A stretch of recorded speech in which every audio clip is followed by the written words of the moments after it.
All right, Jerome, my man, welcome to the show. How we doing tonight? Man, I'm doing great. How are y'all doing? Man, we are blessed. We're talking football. It's just right around the corner. We're going to get into all things Tennessee, but before we do, man, you're a big guy and I'm a gym rat. I need you to humble me, take my ego down. I just got up 385 the other day, which is probably what you warm up with. I need to know, man. Y'all been hitting the weight room. What you benching? Benching now, 385. That's a lot now, man. You got me beat. I'm around 370, 375. You lying? Okay. Yeah. How many times you do 220? How many times you do 225 though? Probably like 30. I'll say most I've done it before is 22. Jerome, we gonna start the podcast like this, like you inflating this dude's head. He probably got some great numbers. Pressure's on now though, man. I'm gonna need to see you push for more than 375 pounds of force this year, though. Oh yeah, no doubt about that. All right, man. Well, where were you born? Man, I was born out of the country in Guam, a country called Guam. It's like right by the Philippines and Japan. It's like a small island. Yeah. Yeah, and I've seen through studying that your dream vacation is to go back there to see where you were born. Have you been able to do that yet, or is it in the works? What's up? Yeah, I've never been back, but it's definitely gonna be in the works real soon. So I would love to vacation there and see where I was born. Absolutely. When you get to the NFL and you get that contract and get that money, it's gonna be easy to get there. No doubt. All right. Well, I see your mom was in the Navy, and I was in the Navy as well. So I appreciate her service, and I know what it's like to be on the move, so I can relate. But what I want to get into, man, 5 siblings. Where do you fall? You the oldest, youngest, middle? Where we at? I'm the second youngest, so there's only one younger than me. Oh, so I mean, talk to me. Were you, or were we talking about girls, boys? Are you getting beat on? What's going on growing up? Yeah, so I have 4 sisters and 1 brother. Oh, so the girls, he getting beat on then. It don't matter if it's all girls. I got girls. So man, but yeah, hey, my brother used to beat me up. Now he can't do it no more. But man, yeah, he put me through it. So let me ask you, did they play sports? Did the girls play sports? I don't think so. I think my brother played football and basketball, stuff like that. But none of the girls did it. No. So you was the clear best athlete in the house. It was no doubt about it. Yeah, I'm the best athlete in the family. So yeah. What about your parents? I mean, you had to get them genes somewhere. They play sports. Yeah, my dad played football in high school. Mom ran track and stuff like that, and so there it is. The combination of the strength and speed. I got you. All right. So, when did you start playing football? I mean, I imagine you being big from a young age. So when did somebody approach you, or when did you want to play? When did that happen? Yeah, I got introduced to the game around, I want to say I was 7, around 6 or 7 years old, playing Little League in Memphis. I actually played SYS, if y'all know what that is. Yeah, SYS, I played SYS. So absolutely. Man. Which team? And now you got to throw out the team because we're familiar. Oh, yeah. Yes, I played for Cordova Wolves. Yeah. So, Daniel, Daniel, who did you play for? The Packers? No, Ellendale Bears. Oh, that's right. Better get that right. Justin McKee was your quarterback, wasn't he? No, he was with the Packers, man. That's why I thought y'all played. Y'all were best friends. Hold on, y'all were best friends and on different teams? Yeah. I mean, they had a stud team. The Packers had, Marcel and Floyd and Justin and some dudes. I mean, we was okay. We was pretty good. So Jerome, when you was going through SYS, he's saying that the Packers were king. Was it the Wolves, or who was the top dog when you was going through? Man, top dog when I was playing. Man, we had a lot of trouble with the Memphis Bears. I would say, and the Whitehaven Raiders at the time. So we had trouble with them. Yeah, and it's cool to know, and I bet Randy can speak to this. SYS is still jumping off, is it not? Yeah. Whitehaven, man, they just breed football players over there. Yeah, they do. From a young age. So what I want to know, were you always the biggest kid on the field? Were you the kid getting, they're checking your birth certificate? Yeah, I was pretty big. I feel like I was pretty big. I never ran the ball or anything like that. So I always played offensive line, defensive line. So yeah, I was a big kid. So growing up, I read that you played both. Which one was more fun for you? When I was younger, defensive line. Just because I didn't understand, I didn't really understand offensive line. I feel like it was soft. I feel like you just catching people and stuff like that. But man, as I got older, I fell in love with offensive line, and I'm still playing to this day. So you're talking about the offensive line. Is there one particular player? Obviously, as a kid growing up, you gotta have one player that's your favorite. Like, who are you looking up to? Who are you following as a kid? As a kid, man, I'm a huge New Orleans Saints fan. Big New Orleans Saints fan. I know this is out of position, but Drew Brees really got me into watching football and stuff like that. So Drew Brees. So you wanted to protect a guy like Drew? Yeah, Drew. Yeah, Jerome. Yeah. I gotta be honest with you. I'm a little mad because look, I have two different backgrounds that I use for our podcast, and on the flip side is the Drew Brees jersey. I'm a little mad that I got this background now. I want to flip this whole thing around so we can have the Saints stuff in the back. I dropped the ball on you, man. You have really made Jim's night. You have let him know that he can bench more, and now your favorite player or the guy you're idolizing is his dude. Like, man, like he's not gonna stop talking about you, Randy. man. I will wear Tennessee this year. Randy, I'm on board. Jerome, one question and one question only about the Saints because I don't really want to hear about them. But where do you stand on the Taysom Hill situation? Man, I feel like Taysom Hill is man, he's a gadget player, like he's a weapon. Should he be the starting quarterback? I don't think so. But I think we can rock out with Jameis. I think Jameis would be good for us. All right, I like your answer, Jerome. You've passed the test now. It was really going way too much Jim's way. I had to bring it back a little bit to the center. I've never said that Winston wasn't a better quarterback. I love Taysom. Like you said, he's gadget. He's fun to watch. You never know what you're gonna get. Yeah. I bet it's hard to be an offensive lineman for a guy like Taysom because you never know where that dude is, and he's just running. I feel like it would be one where you, as a lineman, you hit the assignment perfectly, and he runs into where you're blocking the guy, and you're like, dude, I can't do anything about that. Nah, it's a gift and a curse, man. I would say it's a gift and a curse because, man, he can get you out of a lot of situations, get you out of, so you might got beat clean on the play, and he gets out of it. So look. Y'all said y'all didn't want to get to, but Randy, I got to ask him because the Saints defense, forever was never good, and now we are so good. I mean, you got to be loving how good that Saints defense is. Yeah, I mean, I'm loving it. They just drafted Alontae Taylor, my former teammate, so that's a DB. He went to a great DB room, so Randy is rocking over there. Randy always talks about it. The Saints love Tennessee players. They do, man. They do. We hope they love them again next year. Yeah, you know what I'm saying? Again. Yeah, no doubt. So, bringing us back, I mean, Jim could sit here and talk all day about the Saints, and obviously, we'll get down into Tennessee and the nostalgia and the players that went there. But take me, obviously, you played SYS Cordova Wolves. You went to Cordova High School, correct? Went to Cordova High School, yeah. Yeah, man. Y'all play Bolton High School? Man, when I got there, because I didn't start off at Cordova.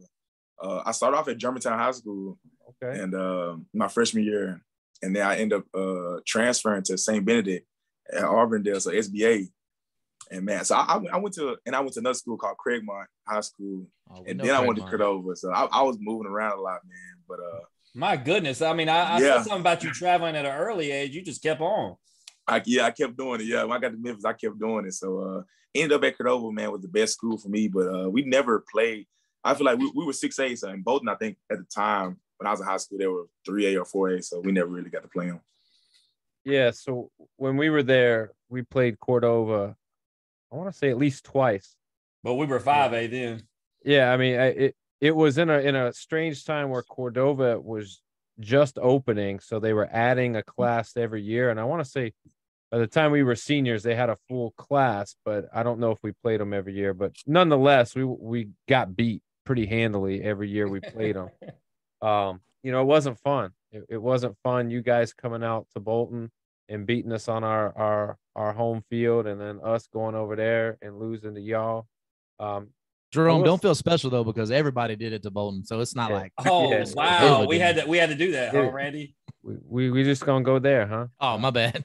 I was gonna slowly hop over that part, but Jerome, the good news for Daniel is Daniel was also a stud baseball player, and our baseball team was phenomenal. So unfortunately, I was a loser all the time. Daniel was at least a winner half the time. Yeah, I mean, I had to look forward to something, man. But obviously, at Cordova, did you play both sides of the ball? Man, so actually, fortunately, I didn't have to. Man, when I got to Cordova, man, we had a stud D line, and my former teammate Quinn Bohanna played at Cordova High School, went to University of Kentucky, and now he got drafted last year by Dallas Cowboys. So he was part of that defensive line, and man, I think that whole D line ended up signing. Two of them went D1, and the other guys, one guy went FCS, D1 AA, and the other guy went JUCO. So man, all them boys signed, so I didn't have to. Yeah, so you're spending time on the offensive side of the ball. Do you kind of go, hey man, like I think at the next level, this is where I'm projected to play, or were there still hopes at some point you could get back to that defensive side of the ball? Nah, it was, man, as soon as I hit high school, man, I knew I was an offensive lineman from the jump. So, man, I love being an offensive lineman. I love playing football, man. I love blocking. So, hey, wherever you can play, that's going to help the team win, right? Exactly. Yeah. So, junior, senior year, you guys, made it to the playoffs. 2016, you made it to state semifinals. Of your seasons at Cordova, like which was your favorite? Man, I feel like my favorite was probably my junior year. My junior year, we ended up going to the fourth round of playoffs. Man, had a undefeated season. Ended up being 9-1 in the regular season. Lost to our rivals, Whitehaven. Man, went to the playoffs, started real strong. Got to the fourth round, the game before state, and man, we lost to Whitehaven again. So Whitehaven beat us twice. It's the only team to beat us that year, and they beat us twice. So that was probably my best year, most fun team to be on. At least you're playing a team and you're getting beat at a high level late in the season, but by a good team. It's not like you showed up and you're like, man, we should beat these guys. At least you felt like they were pretty much a juggernaut. Like losing to them, and as far as losing goes, I guess that's respectable, right? No, I was actually at the first when y'all played in the regular season. That field, it was crazy. For one, it was everybody in the city was there. But for two, there was so much talent on that football field. Both teams, both sides of the ball, exciting, electric defense. I mean, it was just unbelievable that was a high school game because Memphis gets slept on when it comes to high school talent. But that night alone just proved that it's deep. It is, yeah, man. That game stung for sure. Man, that crowd was rocking at Cordova, but when we went to Whitehaven in the playoffs, man, that one really hurt, man. Just knowing because then they went on the state and won, and it was like, man, we was right there. So what was your favorite game? I mean, obviously, that's a pretty big time moment, as far as in your high school career, but what is your favorite game? Oh, in high school, I would say in the playoffs that year, going against Ravenwood, a team out of Nashville. The previous year they were state champions in 6A. And so they came into Cordova, pretty like confident and stuff like that, man. And man, we blew them out. I think it was like 42-14. That's probably one of my favorite games, I would say, in high school. They came in the dirty Dova thinking they was just gonna run roughshod over y'all. Yeah, they did. They were talking trash and everything, but ain't that what Nashville always does to us, Jerome? Just thinking they're better than us, man. We got to show them what's up. Yeah, exactly. I don't know why they think that, but yeah, they always think they're better than Memphis. But we had to show them. So you were ranked as a 4-star prospect by Rivals and a top 10 recruit in Tennessee. In 2017, you were all region 7 6A team. In 2016, you were all region 4 6A team. You attended the New Orleans Nike Open and Regional Camp and the Under Armour All-American Camp in 2017. At what point throughout, all of those different things did you realize, man, like I got what it takes to play at the next level? And when did you start seeing colleges like seriously like having conversations with you? I knew I could play on like a college level, like SEC type level. My freshman year, my coach was telling me like at Germantown they were pretty much saying like man, you could be starting on varsity right now, but man, we don't put freshmen on varsity team. So I was stuck on the freshman team. I was like, man, this is crazy. So I'm on the freshman team balling out or whatever, and they was telling me like, man, you have a real future at this, and I kind of feel like that's why I started like really believing in it and really started like seeing it. And so I just kept it going. Daniel, I gotta chime in real quick to you. They do that all the time. I hear about that in all different sports, not just football. What are your thoughts, man? When if a freshman's good, does it matter? I don't think so. I'd rather them get some experience and play. Right. I mean, I'll tell you this: the best thing that ever happened to my freshman team was a lot of us ended up getting a chance to play a little bit in varsity games. And then we got blown out so much that we ended up getting a lot of playing time towards the end of the season. So like the very next year, there was a lot of confidence. So like, I feel like now I know why you didn't end up at Germantown. Yeah, they had a little something to do with it. They were holding you back. Yeah, I would say that. I could say that. So what were the top schools that were recruiting you? Like, not so much. I'm sure a guy like of your caliber, you got a lot of schools, you got a list that you have to narrow down. What are the 3 top schools that you said like you were seriously considering? Yeah, so I actually had 4. I had a top 4 going into signing day, but they were all SEC. I knew all along I wanted to play in the SEC, and they were all SEC. The 4 were Tennessee. Don't Auburn. say LSU. Actually, fun story. That is the only SEC school to not offer me. Would you have took it? That's what I need to know. I would have jumped. So growing up, my family's from Louisiana. So my family's from Louisiana, from New Orleans, home area down south. So man, I was a big LSU fan growing up. Man, I would have jumped at it in a heartbeat. And so you know what I just heard from him, guys? He wishes he was protecting Joe Burrow in 2019. That's what I heard. Well, maybe that, but I think what he was saying is LSU shunned him, and now he's got to beat that ass when they come play this year. You know what I'm saying? That's right. That's right. So ultimately, how did you narrow it down and go, all right, Tennessee is my spot? Yeah. So, my fault. Let me continue. So the top 4 schools: Tennessee, Auburn, Florida, and Mississippi State. And so, man, I was in school one day, and one of my teachers, Miss Fernley, was like, I don't know, I was so stressed out, and my mom and dad they really want to help me. They was like, look, like, you're going to college. Like, we're not going to college. We're not going out to play football. So you got to come up with your own decision. So I was like, y'all not trying to help me. But it was cool because I understood what they were saying. But I went in there to my teacher one day, and I don't know, she just knew I was frustrated and like just stressed about it. And I guess we started writing stuff down on the paper, like pros and cons pretty much. And so, man, we put the 4 schools down or whatever, and did the pros and cons of each one. And at the end, it graded out Tennessee. So that's how I ended up picking Tennessee, honestly. So was this like on a notebook, pad, and paper, or were you on the Promethean board writing it down? This is a piece of paper, like a loose piece of paper that I found in class. So the teacher that helped you do all this, I mean, you're gonna like, remember. So Tennessee can thank her, number 1. Number 2, you're gonna like shout her out on draft night or something, right? Definitely, yeah, definitely her. I mean, of course, my teammate Jeremy Banks had a lot to do with it too. I'm gonna bring that up when we get into talking about Tennessee. But Jerome, I gotta address one thing. You said one of your top 4 schools was Florida, and I'm glad you didn't pick them because we wouldn't be having this interview right now. You know what I mean? we got a rule on this here podcast. So we've interviewed players from every school in the SEC except for Florida and Vanderbilt, and I hope we never break that rule. That's a good rule. Absolutely. So Jerome, you get to Tennessee. Obviously, there's some tumultuous times kind of going into it. They fire their coach or whatever. Jeremy Pruitt comes in. Obviously, you commit under Jeremy Pruitt, right? Yep.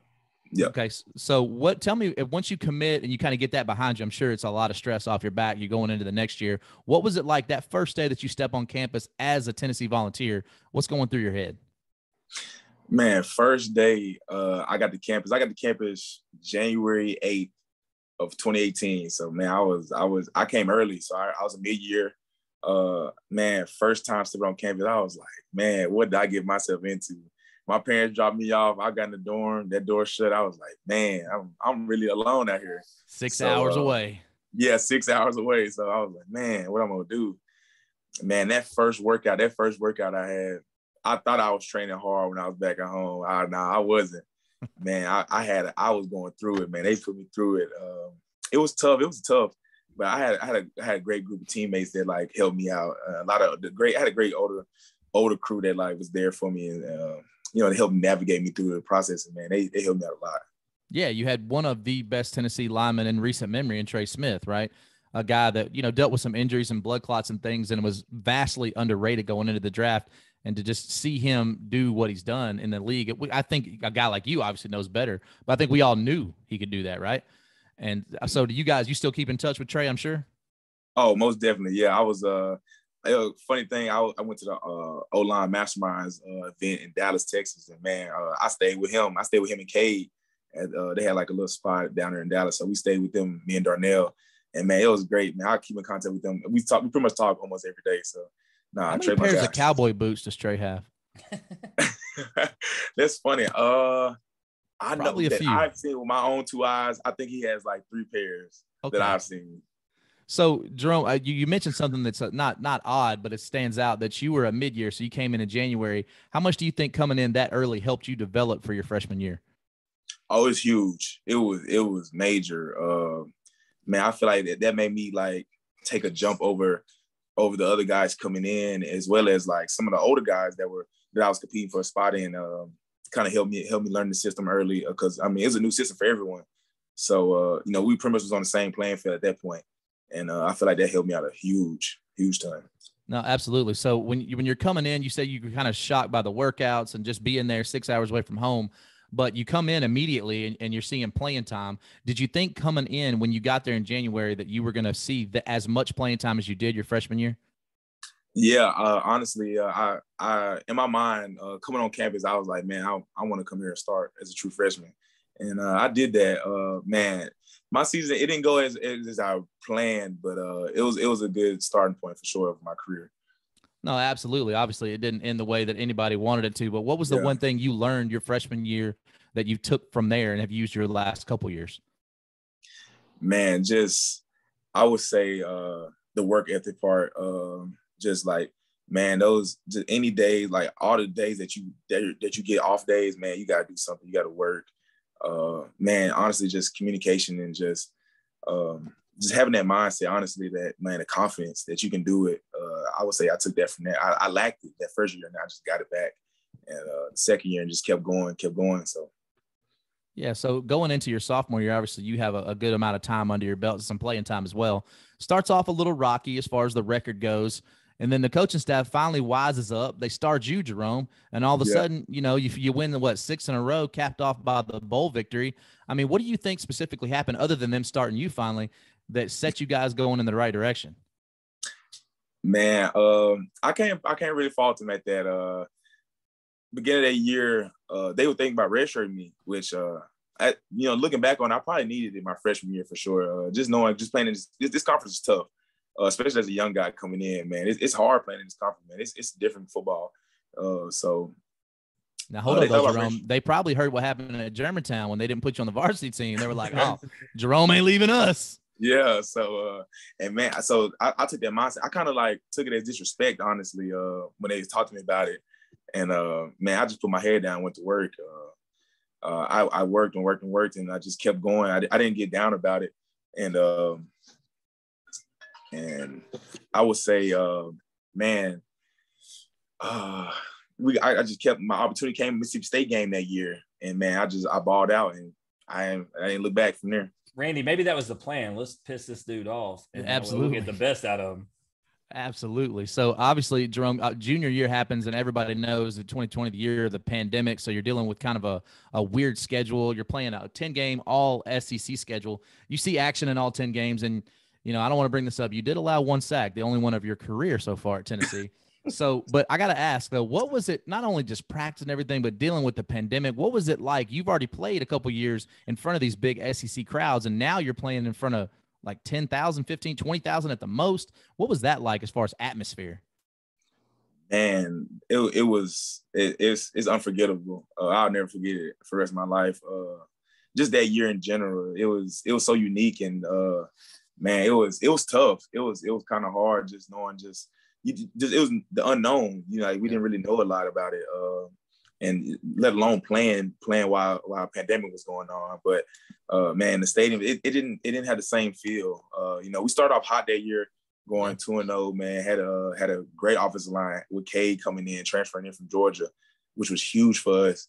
But that's where it should have been from the start, But I don't want to say that to him. Very true, very true. Very true. We talk about it all the time, but man, him coming in helped us out a lot. But man, we got to Georgia and man, played them tough into the first half. And man, after halftime, I don't know what happened. But I don't know. We took a turn for the worse. We went downhill after that, man.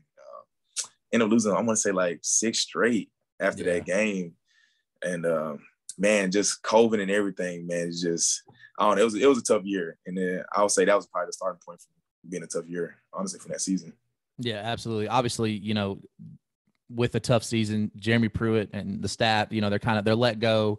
Obviously, you committed under Jeremy Pruitt, so this is a staff that you've built a relationship with, and I'm sure you care about these guys. They're let go in that offseason. What's kind of going through your head at this point from these guys that you played under, and that's why you committed to Tennessee? What's going through your head then? Man, honestly, I know y'all saw it, man. Man, it was a mass exodus out here. Man, we had, I want to say 20 guys or 22 guys, starters, left and transferred.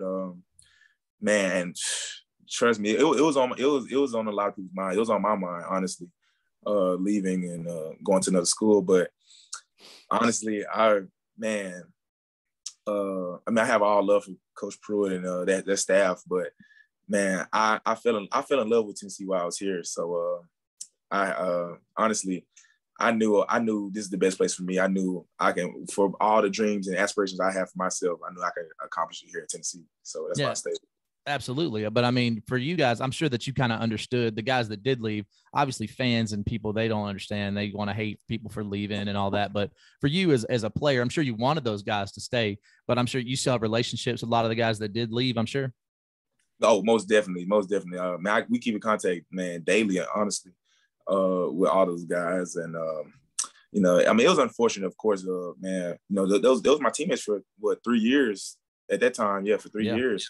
And so it was tough seeing them leave, man. You really didn't want to see them go.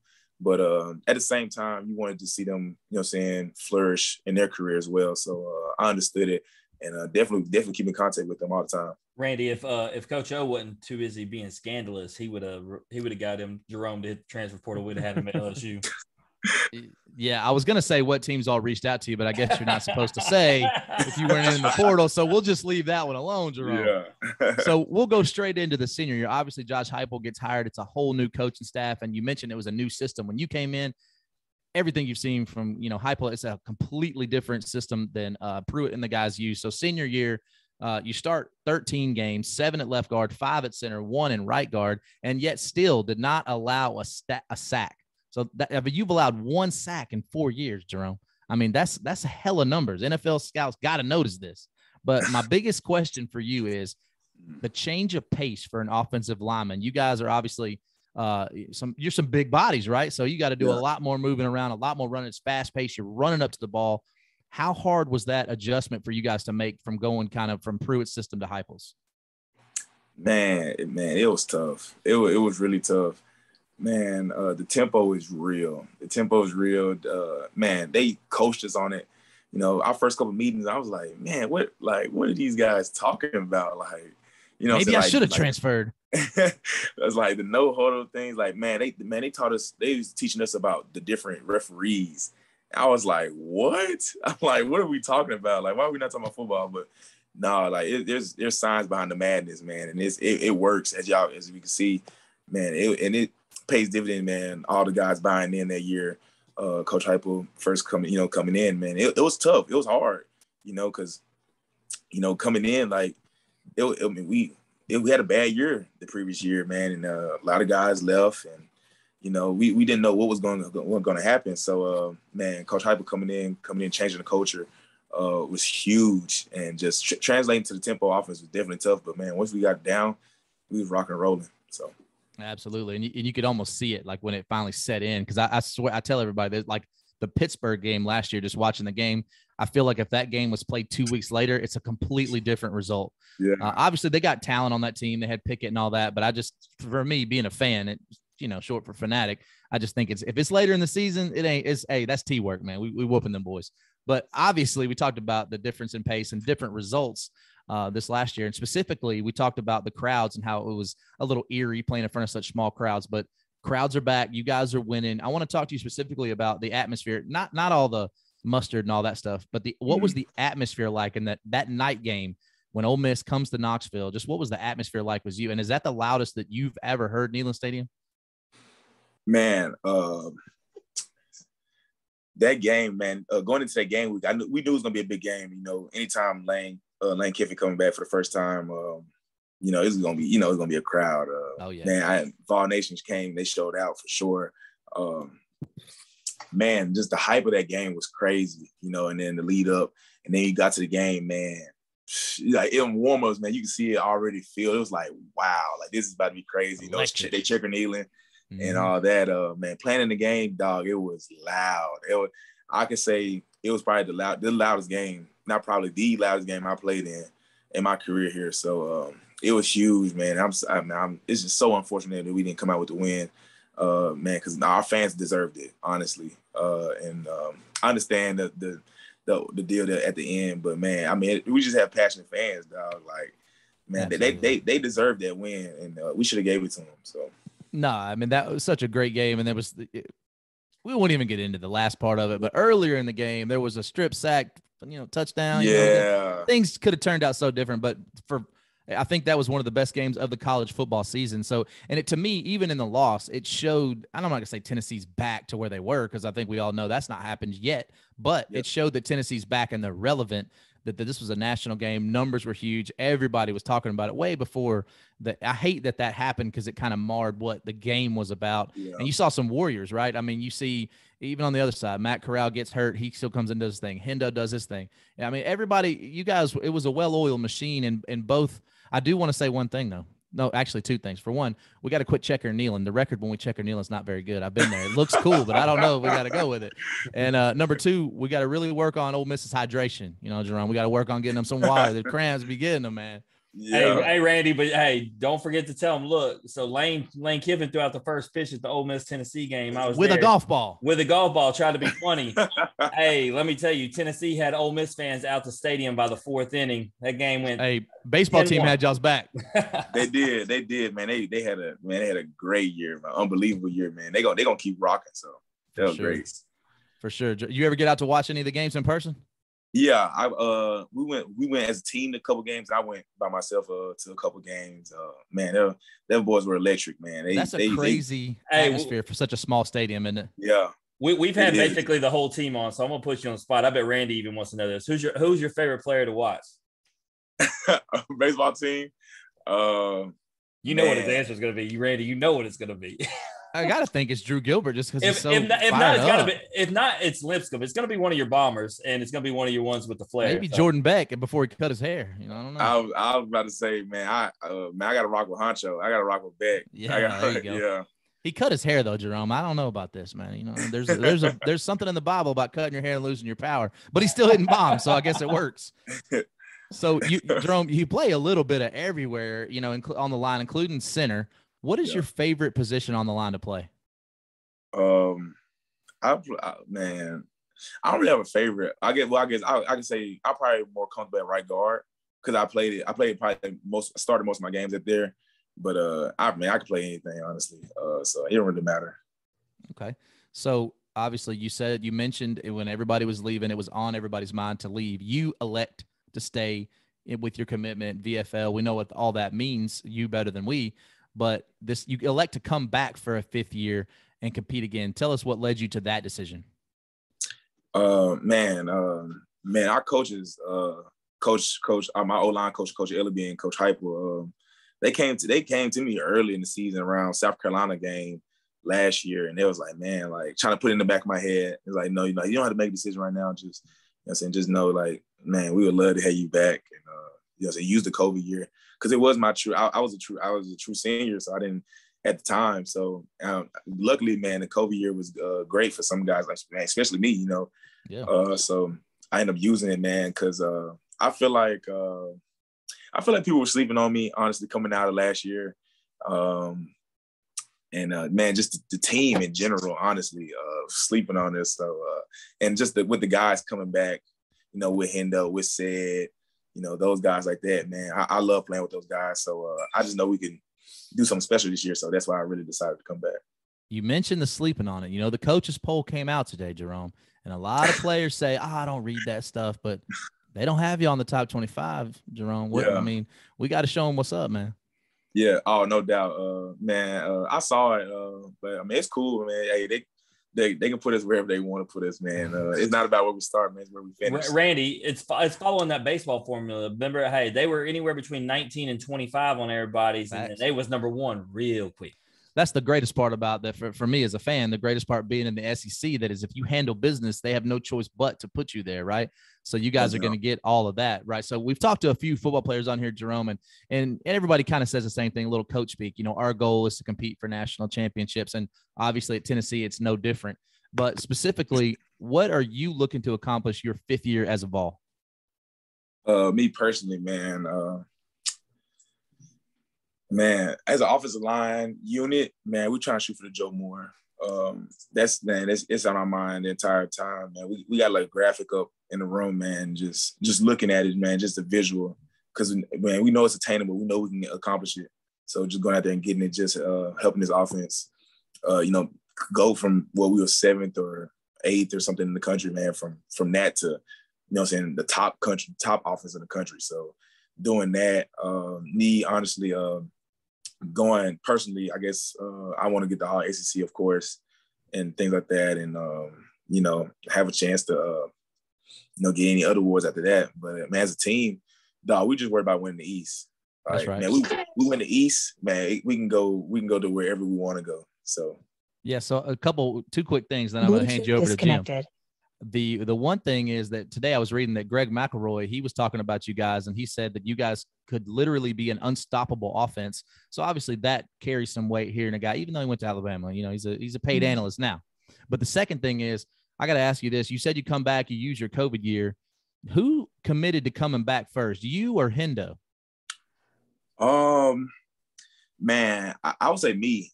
We didn't know what Hendo was going to do for a long time. And he probably already had in his mind what he was going to do. He just didn't want to tell us, I guess. So you're saying Hendo came back because he knew you still had you protecting him. That's what I just heard. I mean, I feel like I had something to do with it. Of course, it had something to do with it as well. So, man, we're so glad to have 5 back there. So, man, we're great to have them. Me too.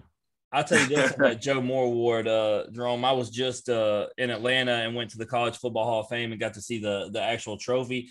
And when you think about a unit like you've talked about, and you see the 5 guys on the trophy itself, like, I think that's one of the coolest, if not the coolest trophy, because it just speaks to the volume of the team. And like you said, as a unit, as opposed to an individual accolade. So yeah, I want to see you guys get that. That'd be cool. Yeah, we need it, man. We need to get it. But with all that said, now that we got the Tennessee stuff behind us, it's time to get to a game called This or That. You down to play? Yeah, I'm good. Let's get it. All right. So the only rule in this game is you don't say neither or both. I'm going to give you 2 options. You pick one or the other. Be decisive. We might break into a few of them if you want to talk about them. And maybe if we disagree, we tend to, because me, Daniel, and Randy don't agree with anybody's answers. Somebody's going to be different. So with that, let's start right to it. Randy wanted this question asked: black unis or traditional? I'm going to go traditional. But you look so cold in that black and orange, man. Yeah, we do. Like, look what you're wearing right now, Jerome. The black. Yeah, hey, black does look good, man. We look good in that black and orange.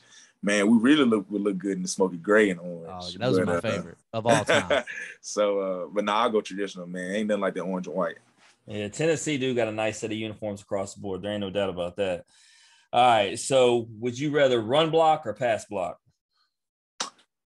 Man, me being an offensive lineman, I'm gonna say run block for sure. Pancaking. Put them down. All right. So would you rather have no company or bad company? Man, no company. Easy. No company. Can't have bad company. That's the right answer, but I don't believe you. You know you want the company. No, I'm cool. I mean, I can do it by I can be alone, man. I'm cool with that. I hear you. All right. So would you rather go to any concert or any sporting event? I'm talking about any of them across the board. Sporting event. All right. What's the sporting event? Got to know. I'm not gonna say football. I would say, man, I'll say some basketball games. Man, basketball arenas be rocking. See, Daniel, he said I'm not going to say football, but he wouldn't know that he'd be the first football player that actually said football. Every football they all player said NBA Finals. NBA Finals. So you just followed the trend. You should have been different and actually said the Super Bowl. I should have. But man, I feel like the finals is something different. Look, Randy, the key is just going to be he's going to go to the national championship playing so he can say he went there regardless. That's true. Jerome, I do got to ask you one follow-up question on that. You a Grizzly fan? Come on, dog. You know it. You know it. That's what's all up. Right, I got Ja behind me. Ja. 12. Yeah. No, I'm actually a Russell Westbrook fan. I'm fronting with that painting behind me, but it's all good. So, would you rather see the future or change the past? See the future. The future. What would you want to see? What team you on? Man, in a Saints uniform. Man, definitely, yeah, man. See how the season would go. Honestly, that too. So those two for sure. No doubt. All right, so this is a big question that's fun with the Tennessee baseball players. Let's see how it goes with the Tennessee football player. Would you rather be the hero or the villain? Villain. Yeah. Hey, it's a Tennessee thing across the board, Randy. All right. With that being said, who's your favorite villain? Like comic book, movies, whatever. I'm gonna have to go Joker. I'll say Joker.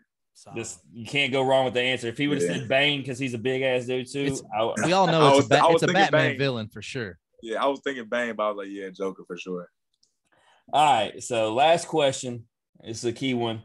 Would you rather have massive success by accident or modest success on purpose? And Randy, go ahead and rephrase it in your way. I like your way.